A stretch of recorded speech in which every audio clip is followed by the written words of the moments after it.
ശബരിമല സ്വർണ്ണക്കൊള്ളക്കേസിൽ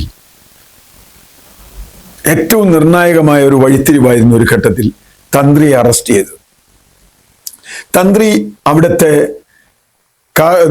കാർമ്മികമായ എല്ലാത്തിനും നേതൃത്വം നൽകുന്ന ആളും, ഭഗവാന്റെ പ്രതിനിധി അല്ലെങ്കിൽ പിതാവ് എന്നൊക്കെ വിളിക്കപ്പെടുന്ന ആളും, ഭഗവാന്റെ ഇച്ഛ എന്താണ്, അനുജ്ഞ എന്താണ് എന്ന് സാധാരണ മനുഷ്യരോട് പറയുന്ന ആളുമാണ് തന്ത്രി എന്ന് നമുക്കറിയാം. അതാണ് തന്ത്രിയുടെ ജോലി. നേരെ മറിച്ച് ദേവസ്വം ബോർഡും അതുപോലെയുള്ള ഉദ്യോഗസ്ഥരും അവിടുത്തെ ബോർഡ് അംഗങ്ങളും മറ്റ് സെക്യൂരിറ്റിക്കാരുടെയൊക്കെ ജോലി എന്താ? അവിടെയുള്ള ആസ്തികൾ സംരക്ഷിക്കുക എന്നതാണ്. ഇതൊരു പ്രാഥമികമായ ചോദ്യമാണ്.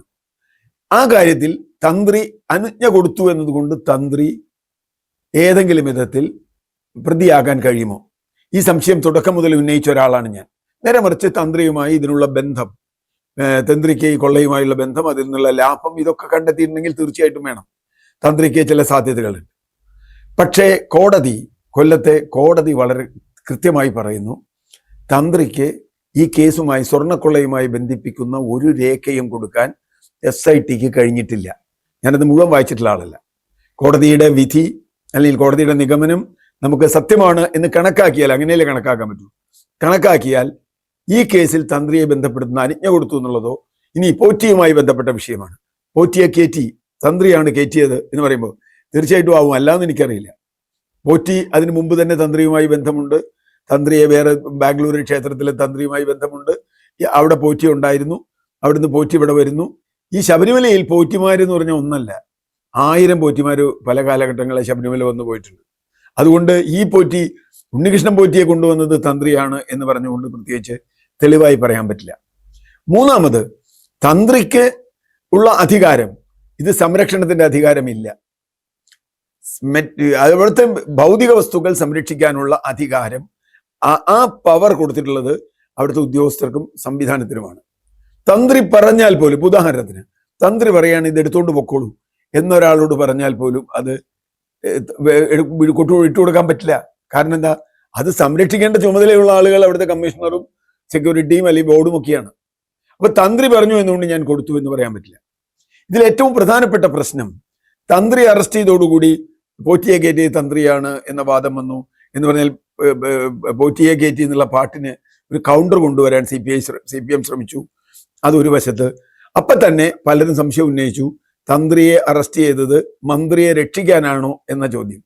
തന്ത്രിയെ അറസ്റ്റ് ചെയ്ത് മന്ത്രിയെ രക്ഷിക്കാനാണോ എന്ന ചോദ്യം അന്ന് നിന്നില്ല. കാരണം തന്ത്രി തെറ്റുകാരനല്ല എന്ന് പറയാനും നമുക്ക് പറ്റില്ല.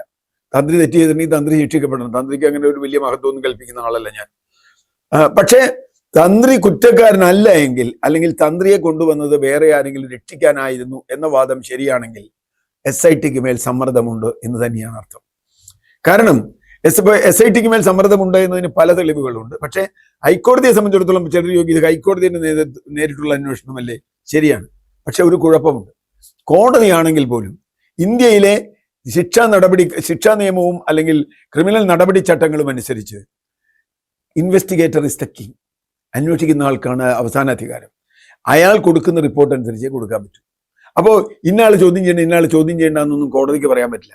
കോടതിക്ക് പൊതു നിരീക്ഷണങ്ങൾ നടത്താമെന്നുള്ളൂ. വലിയ മീനുകൾ പെട്ടിട്ടില്ലല്ലോ എന്ന് കോടതി ഒരു പ്രാവശ്യം ചോദിച്ചതും നമ്മൾ കേട്ടതാണ്. ഏതായാലും അന്വേഷണത്തിന്റെ ഏതൊക്കെയോ ദിശകളിൽ ഇടപെടുന്നു എന്ന സംശയം ജനങ്ങൾക്കുണ്ടാകുന്നതിന് ഇത് വഴിവെച്ചിട്ടുണ്ട്. രണ്ടാമത്തെ കാര്യം, ഇപ്പൊ കടകംപള്ളി സുരേന്ദ്രൻ പഴയ മന്ത്രിയാണ്.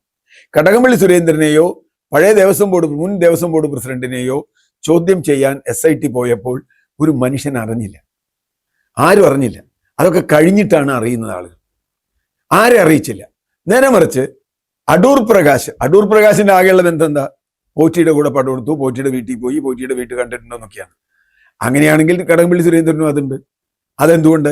അപ്പൊ പക്ഷെ അടൂർ പ്രകാശിനെ ചോദ്യം ചെയ്യും, അറസ്റ്റ് ചെയ്യും, ജയിലിലടയ്ക്കും എന്നൊക്കെ വളരെ മുമ്പേ തന്നെ CPM സഖാക്കളും നേതാക്കളും ചാനലിൽ വന്നിരുന്നു പറയുന്നുണ്ട്. അപ്പോൾ മാത്രമല്ല മാധ്യമങ്ങളും അത് പറയുന്നു, അടൂർ പ്രകാശ് ഉടനെ അറസ്റ്റ് ആവും. അപ്പൊ കടകംപള്ളി സുരേന്ദ്രൻ നേരിട്ട് മന്ത്രിയായിരുന്ന ഒരാൾക്ക് അയാളെ ചോദ്യം ചെയ്യുമ്പോൾ അറിയാതിരിക്കുക, ഇതേ അറിയുക. ഇതെന്തായാലും ചോർന്നിട്ടുള്ളത് SITയിൽ നിന്നാണെന്ന് ഉറപ്പാണല്ലോ. SIT എങ്ങനെയാ 2 നിലവാരം എടുത്തത്? അതിൽ അടൂർ പ്രകാശിനോട് ഒരു നിലവാരം, കടകംപള്ളിയോട് വേറെ നിലവാരം. അപ്പൊ കടകംപള്ളിയുടെ ഒക്കെ രഹസ്യമായി സൂക്ഷിക്കുക. ഞാൻ പറഞ്ഞത് ജനങ്ങളുടെ ഇടയിൽ ഈ സംശയമുണ്ട്. മറ്റൊരു പ്രധാന പ്രശ്നം, ഇത്ര കാലം കഴിഞ്ഞിട്ടും ഇതിന്റെ കുറ്റപത്രം കൊടുക്കാൻ കഴിയാത്തത് കൊണ്ട് ഇപ്പൊ ഏതാണ്ട് എല്ലാ പ്രതികളും പുറത്തേക്ക് പോയി. ഇനിയിപ്പോ പത്മകുമാറും അതുപോലെ ഒന്ന് രണ്ട് പേരുള്ളൂ. പത്മകുമാറും ഉടനെ പുറത്തേക്ക് പോകും. അദ്ദേഹത്തിന് ഒരു കേസിൽ ജാമ്യം കിട്ടിയിട്ടുണ്ട്. അടുത്ത കേസിലും അദ്ദേഹത്തിന് സ്വാഭാവിക ജാമ്യം കിട്ടും 90 ദിവസം കഴിഞ്ഞാൽ. അത് സ്വാഭാവികമാണ്. 90 ദിവസത്തിൽ കൂടുതൽ ഒരാളെ നിങ്ങൾക്ക് കണ്ടിന്യൂസ് ആയി ഒരു കേസിന്റെ പേരിൽ ജയിലിൽ വെക്കാൻ പറ്റില്ല. പക്ഷെ തന്ത്രിക്ക് കിട്ടിയത് സ്വാഭാവിക ജാമ്യമല്ല. അവിടെയാണ് രസം. 41ാമത്തെ ദിവസമാണ് തന്ത്രി പുറത്തിറങ്ങുന്നത്. മാത്രമല്ല, ഞാൻ നേരത്തെ പറഞ്ഞതുപോലെ തന്ത്രിയുടെ ജാമ്യ ഉത്തരവിൽ വളരെ കൃത്യമായി ഇത് തെളിയിക്കാൻ കഴിഞ്ഞിട്ടില്ല എന്നുകൂടി പറയുന്നു. അവിടെ വരുമ്പോഴാണ് ഇവർ SIT അല്പം പ്രശ്നത്തിലാവുന്നത്. SITക്ക് മേൽ സമ്മർദ്ദമുണ്ട് എന്ന് വരുന്നത്. അങ്ങനെ വരുമ്പോൾ ഇപ്പൊ തന്ത്രിയുടെ പിന്നാലെ BJP കൂടിയുണ്ട്. അതൊന്നും എനിക്കറിയേണ്ട കാര്യമില്ല. തന്ത്രി കുറ്റക്കാരനല്ല എന്ന് പറയാൻ ഞാൻ ഇപ്പോഴും തയ്യാറല്ല. തന്ത്രിക്ക് ഇതിൽ പങ്കുണ്ടെങ്കിൽ തന്ത്രി ശിക്ഷിക്കപ്പെടണം എന്ന് തന്നെ പറയുന്ന ആളാണ്. പക്ഷേ അത് മന്ത്രിയെ രക്ഷിച്ചുകൊണ്ട് തന്ത്രിയെ ശിക്ഷിക്കലാവരുത്, അല്ലെങ്കിൽ തന്ത്രിയെ പിടിക്കലാവരുത്. ഈ കേസിൽ കുറ്റപത്രം കൊടുക്കാൻ കഴിയില്ല എന്ന്, കുറ്റപത്രം ഇവരെ കൊണ്ട് ഈ 90 ദിവസത്തിനകത്ത് കൊടുപ്പിക്കില്ല എന്ന് ആരാണ് തീരുമാനമെടുത്തത്? ഞാൻ 2 ഉദാഹരണങ്ങൾ മാത്രം പറയാം. ഒന്ന്, ശ്രീ പത്മകുമാറിനെതിരെയുള്ള ഏറ്റവും പ്രധാനപ്പെട്ട ഒരു ആരോപണം അദ്ദേഹം സ്വർണം ചെമ്പാക്കി മാറ്റി എന്നാണ്. സ്വർണം എന്നെഴുതിയത് അദ്ദേഹം വെട്ടി ചെമ്പ് എന്നാക്കി എന്നാണ്. അത് ഒരു കയ്യക്ഷര മാറ്റമാണ്. അപ്പൊ ആദ്യം ചെയ്യേണ്ടത് എന്താ? ആ കയ്യക്ഷരം പത്മകുമാറിന്റെ തന്നെയാണോ എന്ന് ആദ്യം അന്വേഷിക്കേണ്ടത്. ഇപ്പോഴല്ല, പത്മകുമാറിനെ അറസ്റ്റ് ചെയ്യുന്ന സമയത്ത് തന്നെ അന്വേഷിക്കേണ്ടതാണ്. പക്ഷെ അത് അന്വേഷിച്ചത് 3 മാസം ഏതാണ്ട് കഴിയാറാവുകയാണ്. ഇപ്പോഴും അത് അന്വേഷിച്ച് റിസൾട്ട് വന്നു എന്നറിയില്ല. അത് അവസാന ഘട്ടത്തിലാണ് അത് അന്വേഷിച്ചത്. രണ്ടാമത്തെ കാര്യം, കഴിഞ്ഞ ദിവസം ഹൈക്കോടതിയിൽ നിന്ന് ഒരു ഉത്തരവ് നമുക്കുണ്ട്. ടെലഫോൺ, ഈ ബന്ധപ്പെട്ട ആളുകളുടെ ടെലഫോൺ രേഖകൾ കൊടുക്കാൻ കമ്പനികളോട് ആവശ്യപ്പെടുന്നു. ഇത് നമ്മുടെ നാട്ടിൽ ഏത് കേസിലും ആദ്യം ചെയ്യുന്ന കാര്യമാണ്. ഏതെങ്കിലും ഒരു കേസിൽ, അതിപ്പോ കളവായാലും കൊലപാതകമായാലും സ്ത്രീപീഡനമായാലും, ആ കേസിൽ ആദ്യം എടുത്തിട്ട് ചെയ്യുന്നത് എന്താ? ഇവന്റെ ടെലഫോൺ, ഇവൻ എവിടെയൊക്കെ പോയി, ടെലഫോൺ രേഖകളാണ്. ഇവൻ എന്തൊക്കെ സംസാരിച്ചു, എന്തുകൊണ്ട് ടെലഫോൺ രേഖകൾ ഇതുവരെ എടുത്തില്ല? എന്താ എടുക്കാത്തത്? അതിൽ സന്ദേശങ്ങൾ എന്താ എടുക്കാത്തത്? അതല്ലേ ഏറ്റവും നിർണായകമായ ഇന്നത്തെ ആധുനിക കാലത്തെ ഏറ്റവും പ്രധാനപ്പെട്ട തെളിവ്. അതിന് കുറെ പ്രതികൾ ജാമ്യം കിട്ടി 90 ദിവസം കുറ്റപത്രം കൊടുക്കാതെ സ്വാഭാവിക ജാമ്യം കിട്ടി പോയതിനു ശേഷം SIT അപേക്ഷിക്കുക. എന്താ SIT ഇപ്പൊ അപേക്ഷിക്കുന്നത്? എന്താ കാരണം? അപ്പൊ ഒരു കാര്യം ഉറപ്പാണ്, 90 ദിവസം കുറ്റപത്രം കൊടുക്കില്ല എന്നും പ്രതികളൊക്കെ വെളിയിൽ വരുമെന്നും, പ്രതികളൊക്കെ വെളിയിൽ വന്നാൽ, അവിടെയാണ് പത്മകുമാർ അടക്കമുള്ള ആളുകൾ വെളിയിൽ വന്നാൽ CPM-ന് ആശ്വാസമാണ്. അതുകൊണ്ട് കുറ്റപത്രം തെരഞ്ഞെടുപ്പ് കഴിഞ്ഞിട്ടേ കൊടുക്കൂ എന്ന ഉറപ്പ് SIT ഗവൺമെന്റ് കൊടുത്തിട്ടുണ്ടോ? അങ്ങനെ ഒരു ഒത്തുതീർപ്പുണ്ടോ? ഉണ്ടെങ്കിൽ അത് ചതിയാണ്.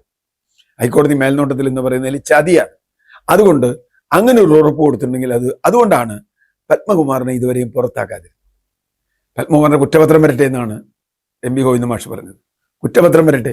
അപ്പൊ കുറ്റപത്രം വന്നില്ലെങ്കിൽ പത്മകുമാറിനെ പുറത്താക്കേണ്ട കാര്യമില്ല. ഇതല്ല മറ്റാളുകളുടെ കാര്യത്തിൽ എടുത്ത കാര്യം എന്നുള്ളത് ഞാനിപ്പോൾ പറയുന്നില്ല. അപ്പൊ കുറ്റപത്രം വരില്ല, പത്മകുമാറിനെ പുറത്താക്കില്ല. ഇനി ഗവൺമെന്റ് പോവും, വേറെ ഗവൺമെന്റ് വരുമോ, ഇവരെന്നെ വരുമോ എന്താണെന്നറിയില്ല. അത് തെരഞ്ഞെടുപ്പ് കഴിയട്ടെ. അങ്ങനെ വരുമ്പോൾ ഈ പത്മകുമാറിനെ പിന്നെ പുറത്താക്കേണ്ട കാര്യം. കാരണം പത്മകുമാറിനെ പുറത്താക്കിയ പത്മകുമാർ വേറെ ആരെങ്കിലും പേര് പറയുമോ നമുക്കറിയില്ല.